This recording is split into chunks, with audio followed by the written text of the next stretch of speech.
I recently posted a video explaining why I'm investing in real estate investment trusts instead of rental properties. In short, REITs are today still heavily discounted, and I think that their lower valuations will result in higher returns in the coming years. But unfortunately, it would seem that many of you are missing the point of investing in REITs due to misconceptions. I saw several people in the comment section claim that REITs should be less rewarding investments because they don't enjoy the benefits of leverage, they're not tax efficient, and you're paying managers instead of getting your hands dirty. But all of these statements are just plain wrong, and I'm going to prove it to you. So let's start with the first misconception, which is that REITs don't enjoy the benefits of leverage, and this is just a misunderstanding. Investors seem to think that just because you cannot take a mortgage to buy REITs, you don't enjoy the benefit of leverage, but this is incorrect. What they ignore is that REITs are already leverage investments. You don't need to take a mortgage because REITs take care of that for you. When you buy shares of a REIT, you're providing the equity, and REITs then add debt on top of it. As such, your $50,000 investment in the equity of REIT may well represent $100,000 worth of properties. You just don't see it because what's traded on the stock market is the equity value, not the total asset value. But the benefits are exactly the same. Then the second misconception was that REITs are not tax efficient, and I think that this misconception stems from the fact that REIT dividend payments are often classified as ordinary income, but this is very short-sighted because there are many other factors that improve the tax efficiency of REITs to the point that I actually pay less taxes investing in REITs than in rentals. Firstly, REITs pay zero corporate taxes, so there's no double taxation. Then secondly, REITs retain about 30 to 40% of their cash flow for growth. All of that is fully tax deferred. Then thirdly, a portion of that dividend income is typically classified as return of capital. That's tax deferred as well. Then fourth, the portion of the dividend income that's taxed typically enjoys a 20% deduction. Fifth, REITs generate a larger portion of their total returns from growth because they focus on low-yielding, Class A, higher-growing properties in most cases, and appreciation is fully tax-deferred as well. And then sixth, and finally, if all of that's not enough for you, you can hold REITs in a tax-deferred account and pay zero taxes with great flexibility. Beyond that, REITs are also very large vehicles, and they have enough scale to even hire their own in-house lawyers to fight off property tax increases, to reduce their impact, and so all in all, REITs can be very tax-efficient investments. And the third misconception was that REITs are less rewarding because you're paying managers, and yes, it is true that you're paying managers, but the management cost of REITs is still far lower than that of private rental properties in most cases because they enjoy huge economies of scale. Taking the example of realty income, its annual management cost is only about 30 basis points of its total assets. In comparison, most private real estate owners would suffer at least 3 to 4 times higher management costs. And it shows you that there are huge cost advantages when you own billions worth of real estates, and REIT investors share these benefits. Now that we have these misconceptions out of the way, we're going to look at some studies comparing the returns of private real estate to those of REITs, and I'm going to give you 8 reasons why REITs should be more rewarding than private real estate investments in most cases. Hey, this is Yussi, a small investment firm that specializes in REIT investing, and before I get started, I want to remind you that we are still offering a 2-week free trial for REIT newsletter, so if you want to access my full REIT portfolio, simply click the first link in the description of this video, sign up, you'll gain full access for 14 days, you won't be charged a penny, and if you stick with us beyond the 14-day free trial, you'll also get a discount as part of our Black Friday sale. Okay, so let's look at the results of different studies. And the first one is from EPRA. It compares the results of private real estate to those of REITs going from 1977 till 2010. And it finds that REITs earned 3 to 6% higher average annual total returns than private real estate, depending on the strategy. Then our second study is from Cambridge. It's again comparing the returns of REITs to those of private real estate over a 25-year period. I found that REITs were more rewarding by 4% per year on average. And then our third study is from NAREIT and had an even longer time period of 40 years ending in 2019, and it found that REITs earned 3% higher returns on average than private real estate investments. These results may surprise you if you're a private real estate investor, but this is exactly how it should be, and here are 8 reasons why REITs should be more rewarding than private real estate investments in most cases. Reason number 1, REITs enjoy huge economies of scale, and this goes far beyond the management cost. Real estate is a low-margin business with low barriers to entry, therefore scale is a major advantage to lower costs and improve margins. REITs excel at this. Take the example here of Avalon Bay Communities, take the symbol AVB. The REIT owns nearly 100,000 apartment units, resulting in significant economies of scale at every level, from leasing to maintenance and everything in between.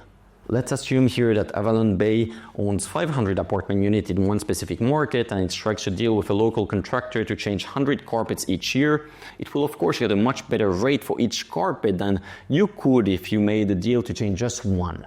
Another good example would be if you hire a lawyer to evict a tenant. Avalon Bay has in-house lawyers working for it full-time, which greatly reduces the cost. And such economies of scale apply everywhere. It makes a really big difference in the end because real estate is a low-margin business. Then the second reason why REITs are more rewarding is because they can grow externally. Private real estate investors are mostly limited to rent increases to grow their cash flow over time. We call this internal growth in the REIT sector. But REITs can supplement their internal growth with what we call external growth, which is when they raise more capital to reinvest it at a positive spread. That's how REITs like Realty Income have historically managed to grow their cash flow and dividend by 5% annually, even despite only enjoying 1 to 2% annual rent escalations. The difference comes from the external growth. It sells shares in the public open market to raise equity, which it then adds debt on top of it and buys properties. As long as it can raise the capital at a cost that's inferior to the cap rate that's getting on new acquisitions, there's a positive spread that will expand its cash flow and dividend on a per share basis. And so it's not dilutive, it's the opposite of dilutive. It's accretive and it's creating value on a per share basis to all of its shareholders. Private real estate investors cannot do that because they don't have access to the public equity markets, putting them at a significant disadvantage right off the bat. The third reason why REITs are more rewarding is because they can develop their own properties. Most private real estate investors will buy stabilized properties and rent them out. At most, they will do some light renovations in an attempt to increase the rent and the value of the property. But REITs go far beyond that. They are very active in the investment approach and will commonly buy raw land, seek permits, and build properties to maximize value. It's not uncommon for REITs like First Industrial, ticker symbol FR, to build new Class A industrial properties at a 7% cap rate. But if you've bought such stabilized assets in the private market, you will be getting only closer to a 5% cap rate.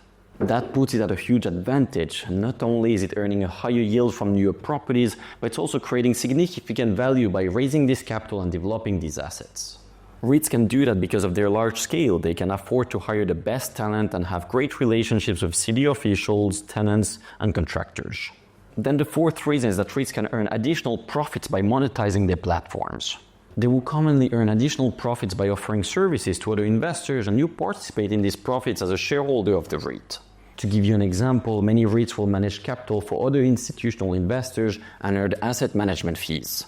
Healthcare Realty, ticker symbol HR, will commonly do that. It will structure joint ventures when acquiring new properties and let other investors write their investments, charging them fees for managing them. Alternatively, the REIT may offer brokerage or property management services. Some are so active in developing properties that they may also offer construction services to earn additional profits. There are many other things that REITs can do that private investors cannot, and that's the point here.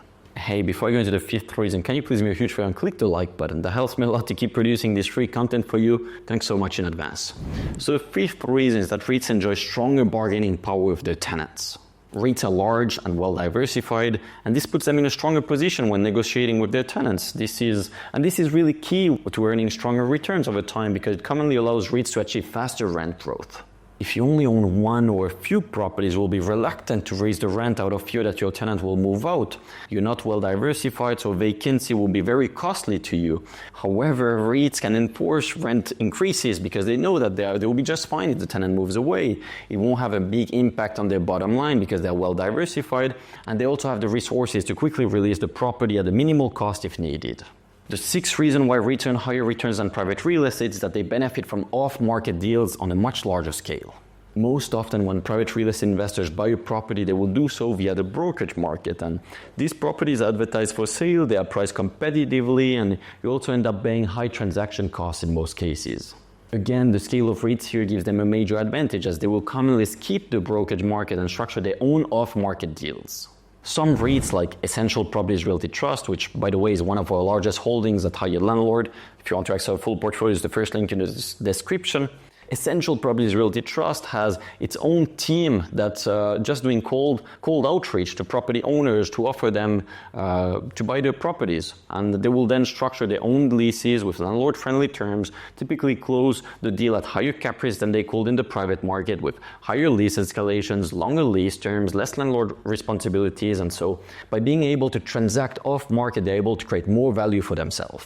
The seventh reason is that REITs have the best talent for them, and I briefly mentioned this earlier, but worth mentioning again. If you're able to hire the best talent, naturally this will allow you to achieve better results. And even despite paying them handsomely, the management cost is still far lower as a percentage of assets than it typically is for private properties because of the large scale that they enjoy. These people go to the top schools, they have a lot of private equity real estate experience, and eventually they dedicate their lives to working long hours for the benefit of REIT shareholders. You cannot compete with them, especially if you're doing that as a part-time landlord. And the eighth reason is that REITs avoid disastrous outcomes, and I think that this is just as important because if you're avoiding disastrous outcomes, your average returns will improve very significantly. And in the case of private real estate investments, the distributions of results are much wider. Some will succeed and others will lose all of it. They are highly concentrated, leveraged private investments with liability risk and a social component. And not surprisingly, there are countless real estate investors filing for bankruptcy each year, and these disastrous results really hurt the average performance of private real estate investors. In comparison, REIT bankruptcies are extremely rare. There have only been a handful of them over the past few decades, and most of them were REITs that own low-quality malls. And this really shouldn't come as a surprise given that most REITs use reasonable leverage, they're well diversified, own mostly Class A properties, and so it's really hard to mess it up. So to summarize here, REITs are typically more rewarding than private real estate investments. Studies prove it, and there's a strong rationale as to why this makes sense. In fact, I would be surprising if it were the opposite given all the advantages that REITs enjoy. And especially today, we think that REITs are much better investments than private real estate investments because they're heavily discounted. There are a lot of REITs that are trading at 20, 30, or even 40% discount relative to the value of the real estate they own, and that's because REITs have gone through a bear market over the past 2 years.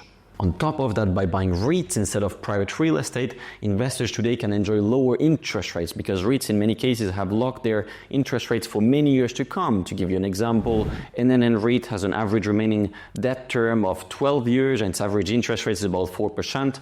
In comparison, if you're going to buy some net lease properties such as those of NAREIT in the private market, you'll probably get a 6 to 7% rate on your mortgage. And so here you're able to buy a REIT like NAREIT not only at a discount to its net asset value, but also enjoy the benefits of its cheaper debt. And so with that in mind, I just don't think it makes any sense to buy private real estate today because it's illiquid, it's concentrated, work intensive, a lot of leverage, a social component. It's going to be a distraction to your career. It's going to lead to your lifestyle suffering. You're losing geographical flexibility and many other downsides. And yet you're paying a premium relative to REITs today.